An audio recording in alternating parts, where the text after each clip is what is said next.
a presidência para que pudesse fazer uma arguição a respeito da carreira dos técnicos administrativos. 5 minutos, segundo ele, é o tempo estimado para a exposição. Então, Rafael, fique à vontade, a fala está com você. Muito obrigado, Kleber.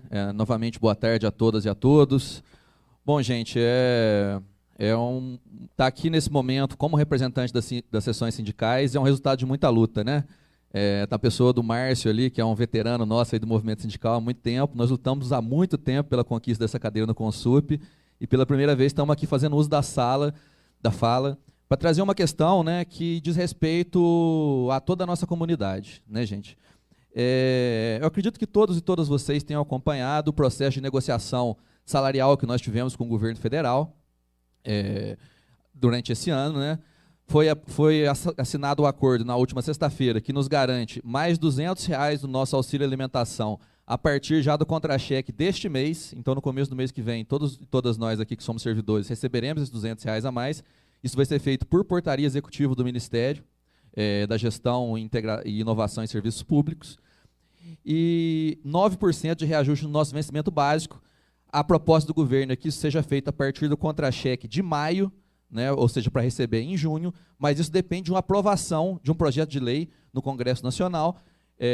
Então, enfim, o governo vai enviar esse projeto de lei, mas os sindicatos vão estar se mobilizando para fazer o lobby, enfim, e garantir essa aprovação.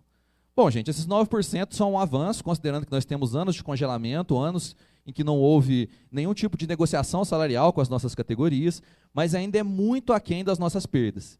E aí eu gostaria de usar a minha fala aqui hoje para falar da situação de penúria, de calamidade, da situação dos técnicos administrativos, e vocês vão ver que não é exagero o que eu estou falando, tá? Inclusive eu peço a atenção daqueles que não são técnicos administrativos e estão aqui, porque talvez muitas e muitos de vocês não tenham as informações que eu vou passar aqui agora. Bom, gente, eu digo que a gente está numa situação de penúria e de calamidade por 4 aspectos, principalmente. O primeiro deles é a questão mais básica, a questão salarial. Não sei se vocês sabem, os não técnicos administrativos, nós temos hoje o menor piso de remuneração de todo o Serviço Público Federal. O piso de remuneração do PCC-TAI hoje é de R$ 1.326. Isso quer dizer que ele é R$ 6 acima do salário mínimo. Nós, técnicos administrativos, estamos com 2 anos a mais sem reajuste salarial em relação aos docentes. Então, o nosso último reajuste salarial foi pago em 2016, num acordo feito em 2015. Isso quer dizer que nós tivemos aí quase 10% de perda a mais só nesse período. E o mais importante de tudo, gente, de 2010 para cá, nós, técnicos administrativos em educação, temos 62% de perdas inflacionárias. 62%. Isso quer dizer que todos nós aqui, se tivéssemos garantido o nosso direito constitucional de que o nosso salário acompanhasse a inflação, estaríamos ganhando o dobro do que nós recebemos hoje. Isso é uma situação muito difícil, que implica, inclusive, na procura, né, de pessoas qualificadas pelo trabalho. O Kleber falou da questão dos concursos, né? Está difícil achar gente para querer ser técnico administrativo pela situação. O segundo aspecto que eu digo pelo qual a gente está numa situação de calamidade é que a lei que regulamenta a nossa carreira, o PCC-TAI, aprovado lá em 2005, ele foi completamente descaracterizado em 2017. Então, basicamente, todos os cargos dos níveis A, B e C são extintos. Não existem mais, e os servidores que atualmente ocupam esses cargos, quando se aposentarem ou saírem para outro cargo, não haverá reposição. Só dando um exemplo para vocês de quais são esses cargos. Auxiliar administrativo, cargo central na questão operacional da instituição, auxiliar em assuntos educacionais, auxiliar de biblioteca e assistente de alunos. 4 exemplos de cargos fundamentais que, assim que os atuais ocupantes deixarem esses postos, não serão recompostos por novos servidores. O terceiro aspecto é que nós, trabalhadores técnicos administrativos de educação, assim como os docentes também estão passando por esse processo, eu sei disso, estamos tendo um aumento brutal na nossa carga de trabalho. Porque a rede federal segue se expandindo, ela segue oferecendo mais vagas, mas o número de técnicos administrativos de educação é o mesmo ou vem diminuindo. O que isso implica? Por exemplo, quando a gente abre um curso, lá em Poços de Caldas nós vamos abrir agora um curso da Universidade Aberta do Brasil com 200 vagas para letras, por exemplo. São 200 alunos a mais que vão ter que ter procedimento de registro acadêmico. 200 alunos a mais que vão ter que fazer matrícula, que vão ter que ter cadastro em diário, que vão ter que fazer estágio, e tudo isso com o mesmo corpo de técnicos administrativos que nós tínhamos pelo menos 5, 6 anos atrás.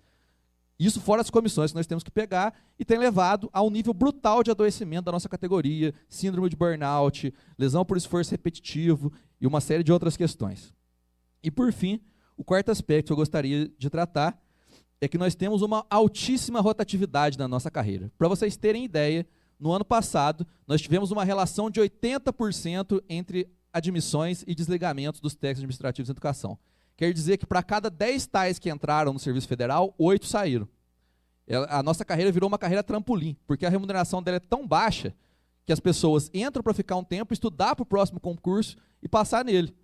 Isso quer dizer o quê, gente? Que nós não conseguimos criar identidade institucional mais, né? Não conseguimos ter essa continuidade na prestação de serviços, que é fundamental. E diante disso, pessoal, obviamente que a nossa categoria não vai ficar parada. A gente precisa se movimentar.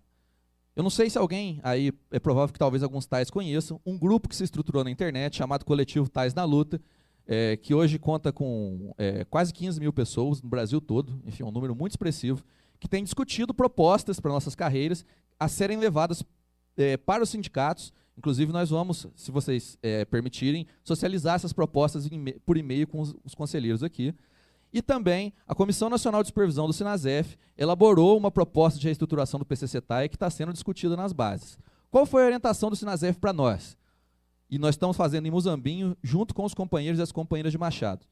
Estabelecemos um grupo de trabalho, inclusive ontem tivemos uma reunião, era a reunião que o Nelson se referia mais cedo, e nessa reunião nós queremos, durante o mês de abril, fazer uma ampla discussão com a comunidade sobre o futuro e o risco de extinção do PCCETAI se as coisas continuarem como elas estão.